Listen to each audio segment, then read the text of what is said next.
Tu es mon caméraman. Vas-y, let's go. Et bonjour à tous et bienvenue dans cette non-séance de Critémis numéro 9. On est super loin dans le futur, je parle dans la vraie vie, par rapport à la séance de Critémis 8 qui s'était faite quand j'étais encore personnellement au Japon. Et là, actuellement, on est non pas 8 mois après, mais presque, je crois. 7 mois, ouais. Un truc comme ça. 7 mois, voilà. Et en fait, on fait cette vidéo maintenant parce que tous les mois d'avant, on a eu la plus grosse flemme de nos vies.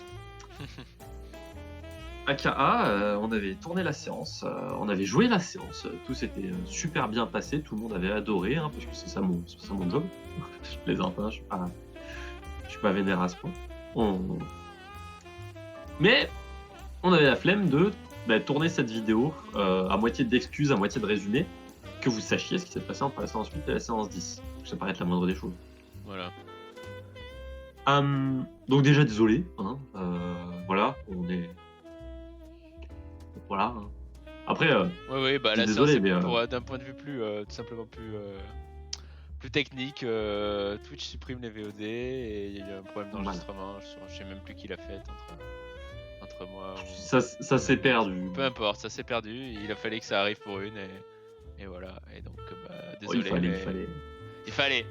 Ça pouvait arriver, malheureusement, ça pourra peut-être encore arriver. Enfin, sorte à Loi de Murphy. On va partir sur une loi de Murphy. Voilà. Et donc voilà. Donc toute séance perdue, donc on va la raconter vite fait. Voilà. Donc voilà, on va. On est chill. Elle date d'il y a un moment, donc on va pas pouvoir tout vous dire parce que encore une fois, notre flamme a fait qu'on se l'a oublié. Ouais, c'est pas très professionnel, n'est-ce pas? Bon, après la chaîne a genre 20 viewers, vous allez vous calmer. Mais voilà, qui sait, peut-être que dans un futur lointain, il y aura 100 000 personnes qui retourneront aux origines. Bien sûr, oui, on sait jamais. Bien sûr, oui, bien sûr. La série originelle, la première. C'est ça, une fois que le bouquin et les films seront sortis. C'est ça, une fois qu'on aura fait les 55 OAV. C'est ça, reviendront. Qui sait, c'est peut-être le début d'une grande carrière dans le du jeu pour moi, ou de joueur pour Probablement. C'est un milieu qui fait que grandir depuis Critical Role, en soi. Depuis quelques années, ouais. Paire d'années. Mais bon, bref. Pour revenir au sujet, nos joueurs étaient, dans le dernier épisode, du coup, venus de...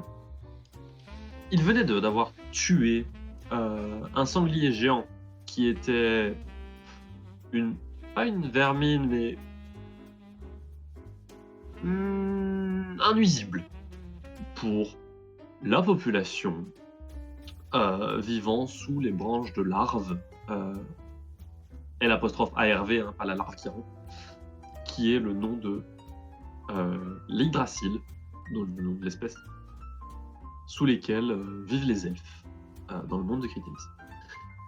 Et ce sanglier ayant été dépecé, en ayant pris soin, les élèves sont rentrés, une fois que la hanche d'Evelyn a été mise en place, les élèves sont rentrés à la maison de Nissa, la mère d'Evelyn, et après un petit peu de guérison et de repos, ont utilisé la salle d'absorption au sous-sol, une simple salle couverte de runes de containment en anglais, mais j'ai pas le mot en français, de restriction, pour éviter que le mana à l'intérieur de la salle tout simplement n'en sorte. Et au centre de cette salle se tenant un cercle arcanique servant à décomposer les objets magiques. On a un peu rangé les élèves là-dedans comme on les mettrait au four, si vous voyez ce que je veux dire. Le cristal a été mis au centre de la salle, décomposé par le cercle magique, et ils ont pu absorber, du mieux qu'ils ont pu, l'énergie que possédait ce sanglier, du moins qui était stocké dans son cristal de mana. Ce qui a permis à nos joueurs d'avoir un... Comment dire ? Un power-up, on va utiliser les mots du milieu. d'avoir un bon power-up avant ce qu'ils savaient être une épreuve de force donnée par l'Hydrasil. En effet, après l'absorption, ils se sont retrouvés à manger chez Nissa, en sa compagnie, un kebab dans l'absolu. Mais pas n'importe quel kebab. Premièrement, il était fait avec, si je me souviens bien, du sanglier, et était cuisiné par le roi du feu lui-même, l'élémentaire représentant le feu et compagnon de Nissa, qui est du coup contractuel de la caste des hauts elfes, et avec qui Nissa a le plus d'affinité. Car en effet, les hauts elfes sont les gardiens de l'Hydrasil, sont des entités de nature elfique, bien sûr, de 7e, 8e cercle par elles-mêmes, mais qui ont la capacité d'en appeler au pouvoir des rois élémentaires. Aka, les élémentaires les plus puissants qu'héberge l'Outre-Monde. Le roi du feu, pour le coup, est celui qui a le plus d'affinité avec la mère de Lily, Nissa, qui est donc la haute elfe du feu, pour être exact, la duchesse du feu, et qui, du coup, avec ses 4 autres compagnons, faisant eux aussi partie de la caste des hauts elfes, est gardienne de l'arbre.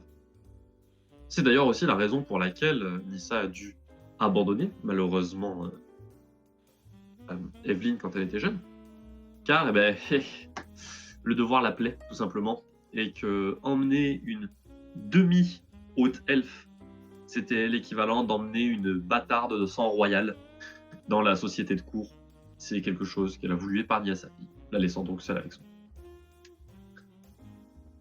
Et du coup, pendant ce repas, les élèves ont pu discuter, en apprendre beaucoup plus sur les hauts elfes, Nissa, et en tout cas le passé d'Evelyn, ou du moins ce qu'il aurait dû être si elle avait vécu chez les elfes. Et après ce repas qui, du coup, durait un petit temps, il faut le dire, nous sommes passés directement au lendemain, après une bonne nuit de sommeil, sachant que Leto a eu sa chambre de réparée. C'est vrai ça. Et oui, c'est vrai. Et au festival. Car, je rappelle, si les joueurs avaient chassé ce sanglier, c'était pour se servir de sa viande et la servir lors du festival, parce que beaucoup de touristes viennent pour le festival élémentaire chaque année au Pays des Elfes. Et cette année, il y a eu plusieurs équipes, plusieurs classes, en fait, issues de plusieurs écoles, de plusieurs quartiers, pour affronter les rois élémentaires. Car en effet, les rois élémentaires, à ce moment-là, voient leur puissance être au plus bas, la majorité de leur puissance étant stockée dans l'arve lui-même. Et en étant les gardiens, toute la... Comment ça s'appelle ? Tout l'objectif des classes qui viennent défier les rois élémentaires est de libérer cette énergie sur la forêt afin d'en assurer la croissance et le renouveau. Prenez ça comme n'importe quel festival de printemps, sauf que on peut lancer une nuke positive sur la forêt. Expliquant d'ailleurs pourquoi il y a plusieurs arbres qui ont l'air d'être pluricentenaires à 2 ans dans le Pays des Elfes. Sauf que, après avoir vu les différentes équipes galérer, entre guillemets, et partir et rentrer... Enfin, rentrer puis repartir de l'arbre avec des blessures, parfois graves,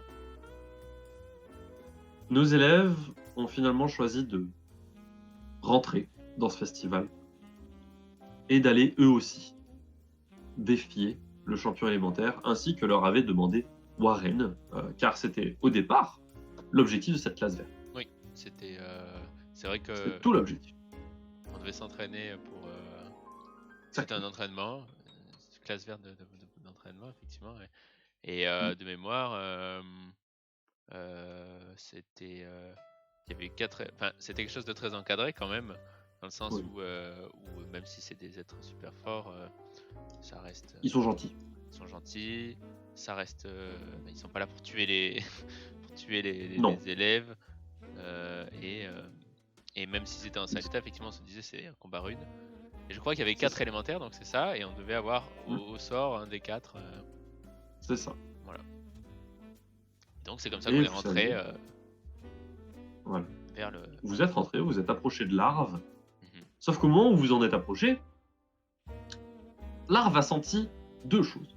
La première, c'est qu'il y avait une haute elfe dans le groupe, ou du moins quelqu'un de sang aristocratique elfique, avec donc un lien privilégié avec les élémentaires. Et ensuite, qu'elle était accompagnée d'humains. Car oui, il n'y avait que des humains. Oui. Et c'est simple, hein. Mais ce genre d'équipe est éminemment rare dans ce festival spécifiquement, car c'est quelque chose de très traditionnel. Si Evelyne n'avait pas été la fille d'une haute elfe, vous n'auriez jamais eu accès à une position dans ce combat. Et Larve a senti que du coup, on avait autorisé des humains à participer à ce festival.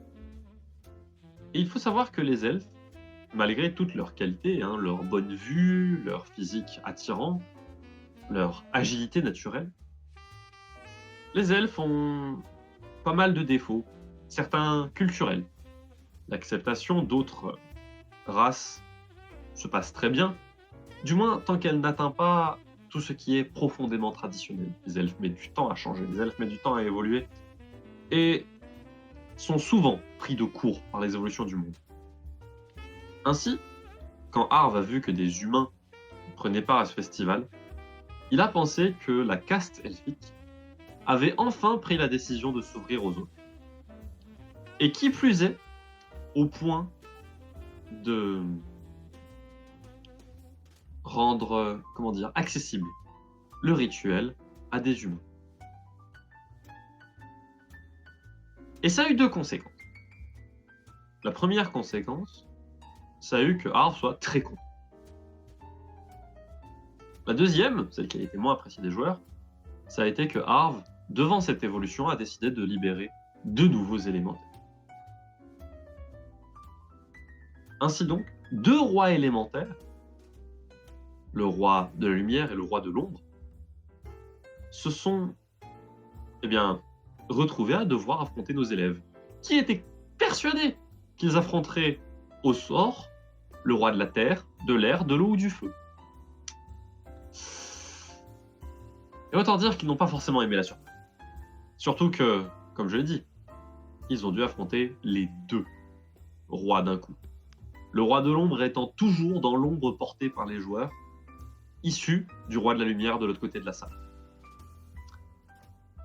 Et après un petit combat mécaniquement, pour moi du moins, drôle, où les joueurs ont dû apprendre que créer plus d'ombre rendait plus de mobilité au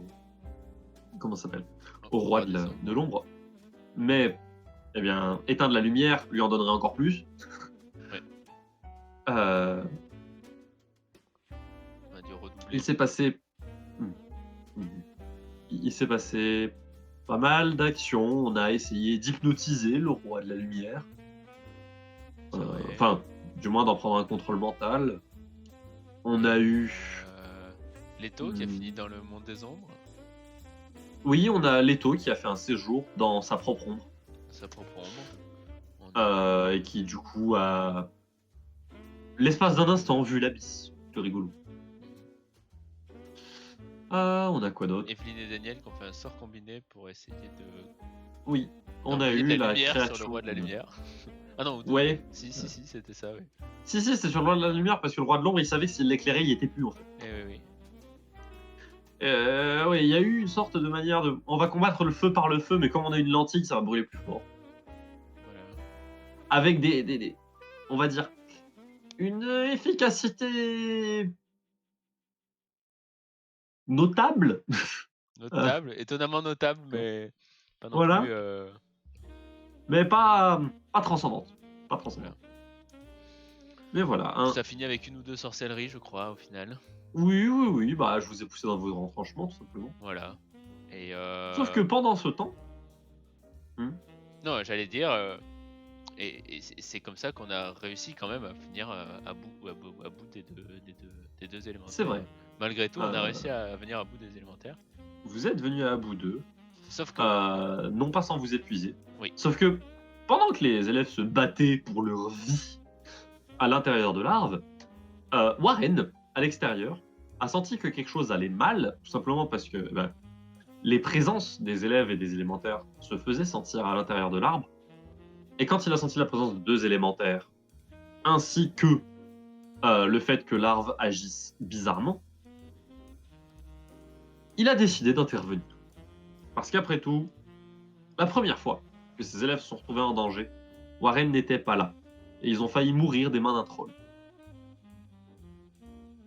Et Warren n'avait aucune envie de laisser arriver la deuxième.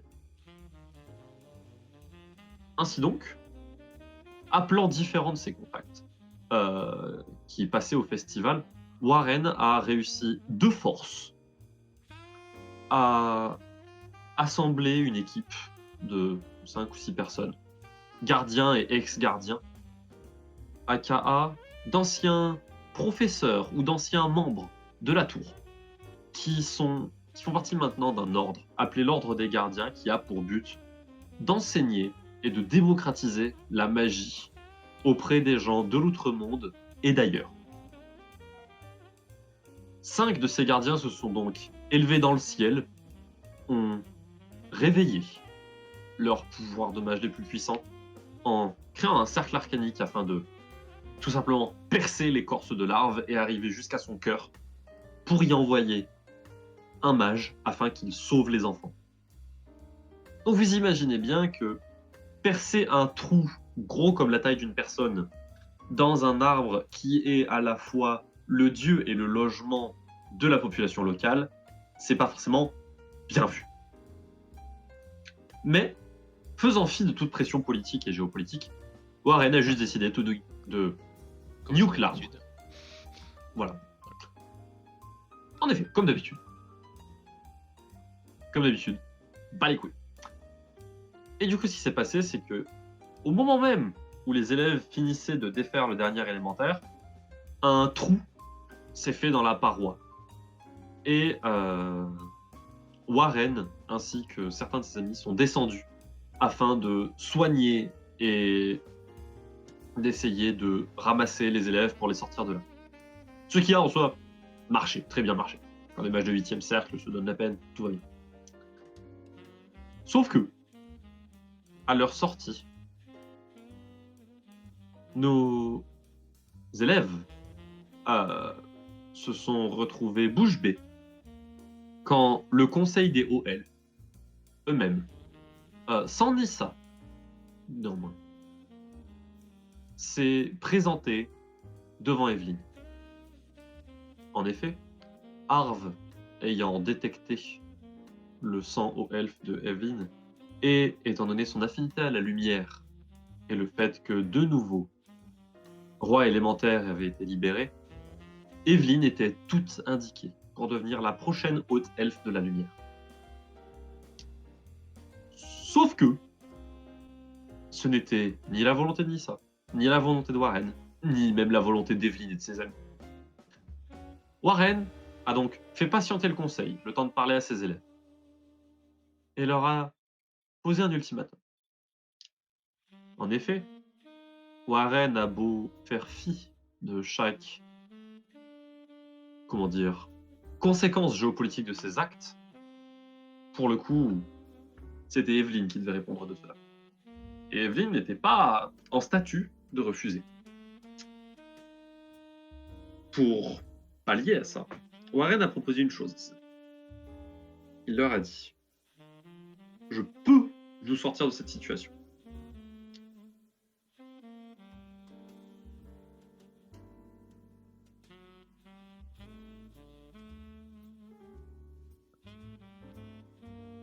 Mais pas sans... Ah, petit lag. Ah, oui. Voilà. Tu peux nous sortir Donc, de là. Je Warren. peux vous sortir de cette situation. Mais, Pas sans responsabilité. pas sans responsabilité. Il va falloir que je vous nomme gardien. Alors qu'on ne savait Et pas ce à ce qu'était moment-là, les gardien. élèves ne savaient vraiment pas ce que ça Voilà, voulait dire. Ils ne exactement. savaient pas ce qu'étaient les gardiens, ils ne savaient même pas que leurs profs étaient des gardiens. Mais, afin de garder Evelyn dans leur rang, ils étaient prêts plus ou moins à jurer un peu tout et n'importe quoi. C'est vrai. Et c'est donc ce qu'ils ont fait. Ils ont juré tout et n'importe quoi. Warren s'est donc retourné, a regardé les hauts elfes et fait moi je veux bien. J'ai aucun souci avec le fait que vous vouliez Evelyn. Mais on va avoir un problème. Dans le sens où Evelyn et ses potes d'ailleurs sont tous des futurs gardiens. Vous pouvez essayer de prendre Evelyn par la force, mais en fait elle nous appartient. Donc à moins que vous vouliez que l'entièreté des gardiens de la tour boycottent et ou attaquent votre pays, vous feriez mieux de trouver une autre haute elfe de la lumière. Et je pense d'ailleurs, en mon opinion de simple mage, simple gardien de bas étage, que ça vaudrait mieux pour le bien-être de votre population et de vos gens.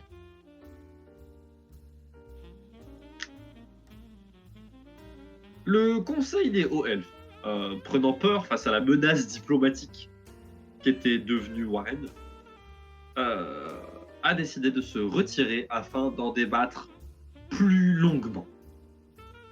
Bien sûr, pendant le temps de ce débat, pendant que les hauts elfes essayaient de créer une défense, de regagner des droits par rapport à Evelyn, Warren a mis la main sur l'épaule de Raja, un des gardiens qui avait aidé à sauver les enfants, et lui a dit « Bon, tu répares là, je veux plus en entendre parler. Et nous, on se tire en vitesse. » Raja, bien sûr, a ronchonné, mais étant le seul mage de nature du groupe, il n'a plus qu'accepter. Et laissant Raja avaler ses larmes alors qu'il essayait de réparer l'écorce d'un arbre qui avait été troué de manière la plus barbare qui soit, nos élèves sont rentrés à la tour. À la tour, justement, ils allaient devenir, ou du moins être nommés officiellement, beaucoup plus officiellement que par simplement Warren, futurs gardiens. Un statut qui va les accompagner tout au long de leur aventure. Et je pense que c'était tout. Hein. Warren a été condamné à des TIG parce qu'il avait abusé de l'autorité, mais je crois qu'il est dans la séance d'après. Et c'est effectivement là qu'on s'en était arrêté. Voilà. Tout à fait. Donc, encore une fois, désolé pour la tardivité, j'imagine, de ce résumé, et puis aussi le fait que ce soit assez peu professionnel, mais bon. On fait ça dans notre temps libre et avec les moyens qu'on a. C'est ça, on est tous étudiants, on a tous une vie, et c'est compliqué la vie. Voilà. Donc, mais j'espère que malgré le fait que la vie soit compliquée, vous pourrez regarder et vous amuser à réagir aux prochains épisodes de Critemis Live. Voilà. Sachant que vous avez de quoi. Oui, il y en a à venir. Je pense. Il y en a quelques-uns à venir, ouais. Il va y avoir de la release. La saison 2 qui arrive. Ouais, ah oui, la saison 1 va être finie et puis il y en aura une deuxième. Hein. Voilà. Très bien. Je vous spoil un peu, mais bon. Gros spoil. Mais... Voilà, gros spoil, c'est qu'une question de titre pour l'instant. Voilà. Mais voilà. Très bien. Et on a même le climax de la musique. Voilà, merci. Quel professionnalisme finalement. Eh oui. Allez, au revoir à tous. Des bisous. Et à la prochaine séance.